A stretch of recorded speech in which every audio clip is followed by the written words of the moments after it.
if you're just not good on the court, if you're not a good basketball player, then why were you a number one seed? And I think that too much attention was on Kwame Brown. I think he could have been a good player. He has a great stature. He has some good moves down there, but you know, I don't. If he didn't have if he didn't have all that attention, all that scrutiny because he was the number one overall pick, I think he could have been pretty decent. I think he could have been a six man pretty much. But I'm gonna be. I'm. How many more minutes should I do? It's 10 o'clock here on the West Coast, in California, Oregon, Washington, Nevada, those states. I'm gonna be open for about 5 more minutes. I know it's 1 o'clock in the East Coast. I know a lot of people are very tired, or they're probably in bed. But 5 more minutes and some more questions on the way. So um, I got a question here. Who will be the rookie of the year? That's a good question because I want to give it to Harrison Barnes. Harrison Barnes, he's doing pretty good to start the season. I think he's going to be a key player to watch for the Golden State Warriors as they're going to be trying to make it to the playoffs for the first time since 2007. And you know, the Warriors have a good team. They just haven't put the pieces of the puzzle at all. They have injuries, and just to say, just an update: Warriors beat the Cavaliers 106-96 against the Cavaliers, who I should probably talk about right now. Anderson Varejao, Tyler Zeller, the rookie from the University of North Carolina, are out indefinitely. Tyler Zeller sustained a concussion and a broken cheekbone when Los Angeles Clippers center DeAndre Jordan elbowed him in the face in the Cavaliers' 108-101 victory on Monday night. In that same game, veteran center Anderson Varejao bruised his right knee in the first quarter. Varejao played through the pain on adrenaline, but his knee swelled up later. He sat out Cleveland's game against Golden State just tonight because of soreness. The Cavs said it's unclear when either will return. So they're out indefinitely, but we don't know how severe both injuries are. Varejao, I think he's going to miss a few more games.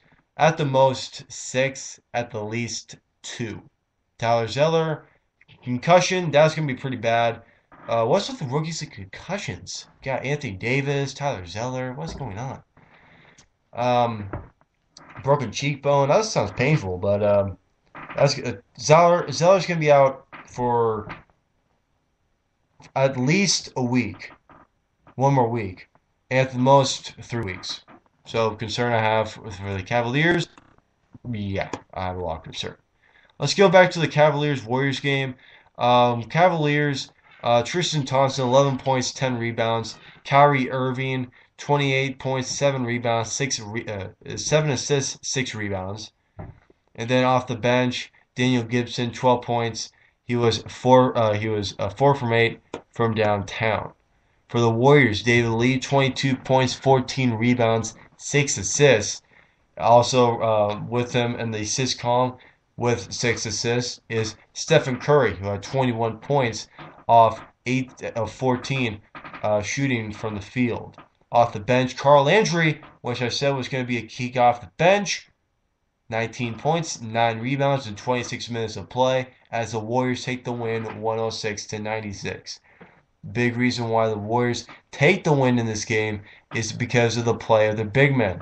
Harrison Barnes had 14 points. Just letting you know, he's my projected rookie of the year. The Warriors had 48 points in the paint. The Cavaliers only had 30. So, and also the Cavaliers gave up 30 points off turnovers, so that's also a thing to worry about. Key performers in this game: Kyrie Irving had 28 points, 6 rebounds, 7 assists. David Lee, 22 points, 14 rebounds, 6 assists, 3 steals. Those are your top performance of the Cavaliers Golden State Warriors game. And let's go back to the chat board, guys. And no more questions. So I want to be wrapping up right now. I'm just going to be mentioning these two more topics, and then I'm just done. Gerald Wallace sprained left ankle. He did not play in the Miami Heat Brooklyn Nets game. So he did not play. Wallace also did not play in the Minnesota Timberwolves game in which the Nets lost 107-96 on Monday night. X-rays of Wallace's ankle were negative, but he's been listed as day to day. And then Danny Granger, an injection in his left knee to treat his patellar tendonitis has put him on the bench for another 3 months. Very disappointing for the Pacers. Losing Granger for a very, very long extended period of time is a big blow for a team that enters the season hoping to contend for an Eastern Conference title. A bunch of NBA analysts were looking at the Pacers as a top 3 team going at the end of the season in the Eastern Conference. So that isn't good at all from the Indiana Pacers standpoint in Indianapolis.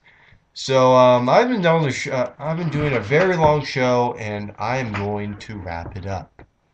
I'd like to thank everybody who listened to this show. I'd like to thank Chris Sylvester from the Chris's Corner show here on National Sports, and Cameron Sadeghi from the Cameron Sadeghi show for being on my show and contributing their information to this show. This is the second edition of the show. I'm hoping that more and more of you guys can hopefully tag along and listen to me. I do shows on my new shows. NBA Weekly will be on at every Wednesday at 8 o'clock. 8 o'clock. 8 o'clock. Today was 9 o'clock because actually, yeah, it's 9 o'clock. Sorry, East Coast. The West Coast has a little more priority. 9 o'clock Pacific time, midnight Eastern time. And I'm going to try to make it an hour show. This one a little bit late, a little bit more than an hour because of all the questions you guys have for me. Thank you very much, everybody. I want to thank also Robert Dieters for calling in and asking a question that some people have. I want to thank T. Watkins. That's a cool name, T. Watkins, for contributing and really enjoying the show. That's a little shout out for him. He really had some good points and some very curious questions that I answered during the show. So next Wednesday at 9 o'clock, I'll be talking more about the National Basketball Association, and I'll have some more callers on the show. I might get Robert Dieters on the show again. I might get Jason, another member of the National Sports Program, here on the show. Thank you very much, everybody. To end the show, a basketball theme song, Catch Me on Ballin' by Lupe Fiasco. From all of us here at National Sports, go National Sports. I am signing out. Stephen Hughes here. You can follow me on Twitter at StephenHughes14. You guys can follow me. You guys can ask me questions on my wall. Good night, everybody, and have a great weekend, guys. I hope that the National Basketball Association serves you well on this great weekend heading up to next Monday's Veterans Day. Good night, everybody. Cruel. It was written. Commissioner.